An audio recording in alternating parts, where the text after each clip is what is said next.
And just like that, we're back with another puppy vlog. And in today's video, I'm going to be talking about training your puppy in a completely different way. This is a concept that I never hear anybody talk about. It is an extremely easy approach that you can apply to almost every aspect of training and raising your new puppy. And it's what I call proactive training or proactive puppy training. And I'm gonna go into exactly step by step what that looks like and how you can apply it to make everything easier and more fun with your dog. So let's just jump into this video, right? Meow. Oh, but first, let's do a quick unboxing because I got a really cool dog product in here that is going to help puppy training and tiring out your puppy super easy. So I figured let's open it in this video. And this company, I actually have purchased this with my own money in the past, and then they wanted to thank me and send Wally some extras, which I love. And these are lick mats. These are basically tools that you can spread on parts of your dog's meal or special treats like raw goat milk and freeze it, and then let your dog get the food or the treat out of it by licking it. And the reason this is so important is because licking can reduce anxiety, stress, and boredom. Okay, boy, you wait. This is very hard for him, but I put some of Wally's food in here. It's actually lunchtime, and all I did was spread it around. Wait right there. Good boy, yes. And you can freeze this or you can feed it when it's just in its cold state like this, and then he has to work at it to get his food out. And you guys know I have a shirt, it's linked in the description down below, that says #TeamNoDogBowl, because I'm a big fan of actually working with your dog during meals or giving them some kind of brain game or mental stimulation to get their meal versus just putting a dog bowl down. All right, can you sit? Well, that's not it. There you go. Down. Good boy. Now wait. We're gonna set this down. We gotta be all the way.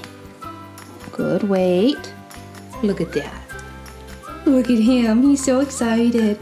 Good job, Wally. Okay, free. You can get it. Go ahead.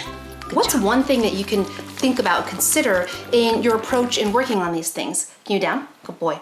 And that is being proactive. So one thing I've learned with fostering dozens and dozens and dozens of rescue dogs, most of which are puppies throughout the years, and raising my own 2 dogs and now helping train my mom's puppy, Wally, I have learned that one of the most effective ways to train your puppy is to anticipate what the next step is or what the next move is or when they're gonna actually do something that you don't want them to do so that you can intervene and or redirect before it happens. So what does this look like in real life, and how do you or myself even apply it with our own puppy? And I have 8 actual real life examples that you can do right now today. And I want you guys to actually do these, and when you're trying them or when you've tried them, upload it to Instagram or on Facebook and tag me at RachelFusaro and show me. The way that we trained Wally to be potty trained at 10 weeks old was to use my proactive potty training process. And what we did was, before he ever had the urge to go potty, we took him out to go potty.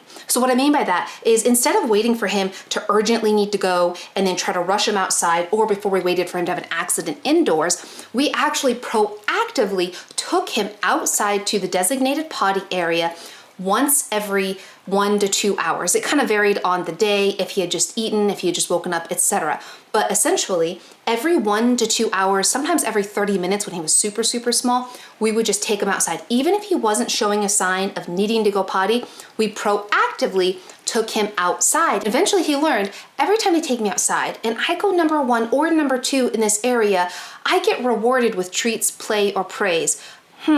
But that few times that I had an accident inside, I wasn't yelled at, but nothing good happened. So why would I want to go potty inside? So what he learned very quickly was, when I need to go outside. And because we were proactive about our approach, we never allowed him, or very rarely, I shouldn't say never, he definitely had accidents indoors, but we rarely allowed him to have an accident indoors because again, what have we talked about before? Dogs learn by doing a behavior and then getting positive reinforcement for doing said behavior. And a dog going potty inside and then you fussing at them or running at them and giving them attention to clean up the mess, that's all positive reinforcement. But if you are proactively taking them outside and they never really have the opportunity to regularly or frequently go potty inside, they're not gonna learn that that's a normal behavior. They're gonna learn that normal, appropriate behavior is to go potty outside. And hey, when I go potty outside on the grass, I get rewarded, so maybe I should do that more. But let's talk about crate training. With Wally, what we did was, we didn't just put him in the crate when it was time to go to bed.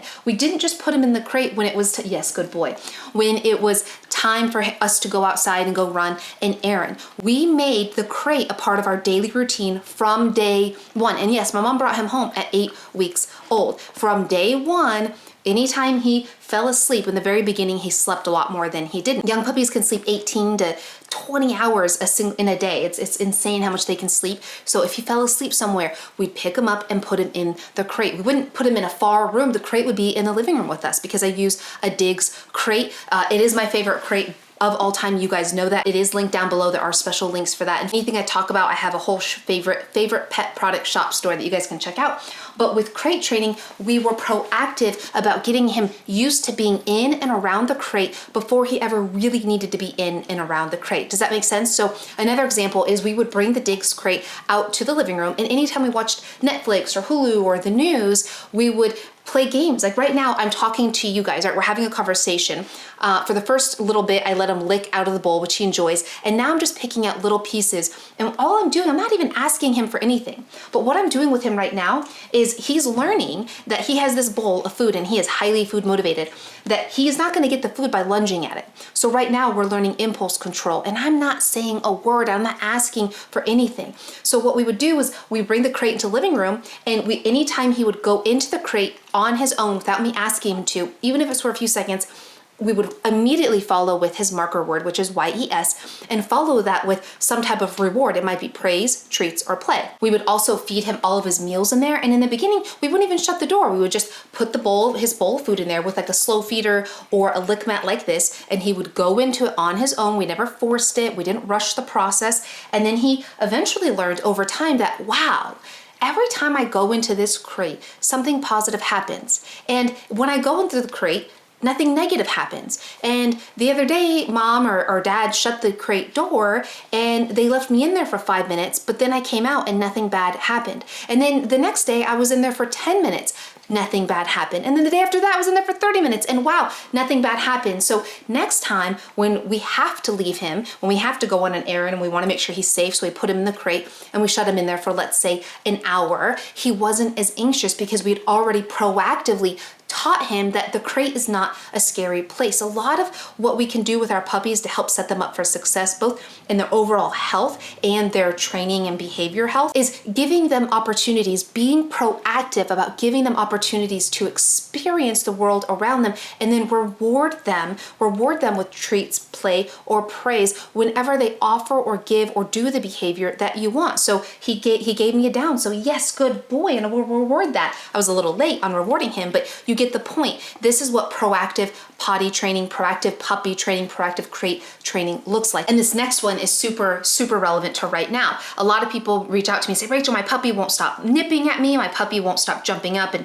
biting at me. Guys, one thing you can do to really help with that is hand feed your puppy so that they learn that you are the source of food. In fact, I recommend that the 3 to 4 times, because puppies need to eat 3 to 4 times a day, generally up until they're 18, maybe even 24 months old, depending on the dog and their need and their size. But every time they eat, at minimum, I make sure the dogs have like a slow feeder or something, or a lick mat like this, so they have to actually work for their food, because a mentally tired dog is a happy dog, and mental stimulation is far more tiring and satisfying for most dogs than a whole bunch of physical exercise with no mental stimulation. But to help with things like nipping proactively is to proactively feed them by hand. Because then what is he learning right now? He's learning gentle. He's learning not to nip me, because what he's learning is, here, I'll show you what I'm doing. I'm taking a little bit of his food. Let me try to get here. It's kind of on here pretty tough. It's hard for me to get off. It's got to make me work for it. I take a little chunk of his food here, and I'll talk about what I'm feeding him in just a moment. And I put a little bit under my thumb, and I do not, when I hand feed him, I do not release the food or the treat, whatever I'm giving him, until he only uses his tongue. If there's any teeth, I'm not going to release the food, right? You see that? This is the way that you can help teach your dog to be gentle, and this is a really good way to help teach them not to be so nippy. And another way to proactively address the nipping need is to figure out, okay, what is causing their need to be mouthy or to put their teeth on you or to jump up at you and kind of bite at you? Well, one of it is because they could be bored, right? So that's why I really love tools like this. Say they're a 7 out of 10 energy, this is gonna take them down to like a 2 or 3 for most dogs. Like, it is insane how much licking all of the food or treats or supplements off of one of these could really tire a dog. So if you have a dog that's really nippy, or they're biting a lot, or they're just chewing on things, furniture that you don't want them to, you want to be proactive about it. Now, what if your puppy is barking a lot, they're jumping up, they're just getting some zoomies a little too often? What's a way you can proactively address that? My favorite thing, or one of my favorite things, is to give them something else to do instead of a behavior they don't want them to. So a good example is teaching them the place command. An easy way to do that is you get, let's say, a mat or a really thin bed or even a towel. Every time they voluntarily go on it, reward. I don't mean reward with giving them a command like place, calling it anything, but using treats, play, and praise anytime they go on it on their own. And eventually they're gonna offer to go on it all the time, because every time they go on it, it's gonna be like a celebration. And then eventually you can put a command to it. I have the full video linked down below on how to teach place command in more depth. But what you're doing is, if you know that every time FedEx comes up to your house, your dog or puppy's gonna start barking, usually they come around the same time, right? Or usually you might be able to see them pulling it before your dog does.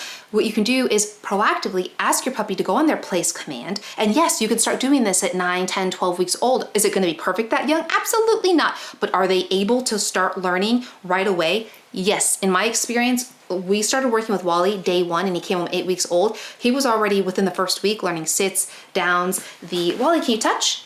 Yes, touch, the touch command. He was already learning this stuff. We were already teaching him that young, but you can ask your puppy, let's say if friends come over and you know your friends are coming over, before they come in the house, put your puppy in the place command. After you've taught it, of course, put your dog or your puppy in the place command, and don't release them until they're calm. After your friend has come inside, everybody's calmed down, then you can release them. And if they start jumping up again or start barking at the window or whatever it is, you can get them back on the place command. This is a way that you can proactively address the situation before it escalates. Because if you just allow them to bark and you start yelling at them, oh, don't bark, shh, shh, and you're yelling at them, all you're doing is barking back at them. That doesn't teach them anything to scream no or to yell or fuss at them. Now, we also want to talk about their health, right? Like, yes, we need to be training them and working with them and playing with them and giving them proper exercise. But to me, if you guys follow me at all, and if you don't, you'll learn this very soon, I'm an advocate of raw, fresh food diet. There's a little bit here. You see there's no kibble in this bowl. We don't feed kibble in this household. And the reason is I am a big believer that dogs were never meant to eat dry, processed, high carb food that's shelf stable and can sit on the shelf in a store for months and months and maybe even years at a time. And frankly, regardless of the brand, that's what all kibble is. Now, at one point in my life, did I feed kibble? Absolutely. I didn't know any better. But when I really looked into it and used some common sense, I realized, wow, why am I feeding my dog a food that's really only about 100 years old? I mean, dogs weren't born into this universe eating kibble. That's something that we created because it was cheap, inexpensive, and good profit margin for these big companies. So I feed my dogs, and I'm a big advocate of feeding them raw, fresh food, which consists of raw meat, raw crushed bone, raw organ. This food here is over 90% meat, organ, bone, completely raw, not processed, no vitamin packs, no synthetic. But when it comes to being proactive about your puppy's health, I think we could all agree that feeding them the most biologically appropriate, healthiest food possible is going to proactively help ensure that they're gonna have a healthy life later down the road. Hundreds of you are reaching out to me on Instagram, Facebook, here on YouTube, on my DMs, comments, etc. I'm at RachelFusaro across all of them. And it just blows my mind that we're all having very similar issues. And I keep telling you guys the same thing, like, we need to be one step ahead of our dog, and it's tough. It's less about training the dog, it's more about training us. And I'm still learning every single day. My dogs by no means are perfect. In fact, I was just walking Finn the other day and he started barking at another dog, and I was just like, oh my gosh, I feel like I need to go back to step 1 because I haven't been walking him as much as I'd like to, but that's okay. That's the beauty of having a dog, is it's just like a lifelong process. And I love working with them, which is why I do this. But anyways, if you guys want to learn, like I said, a little bit more about what my favorite food for puppies and dogs are, you can click the video right here. Let's jump over there together. And if you want to see my favorite harness for puppies, favorite treat pouch, you can click the video right here, and I'll jump over there and we'll go over that together. And I hope you have a beautiful day. Goodbye.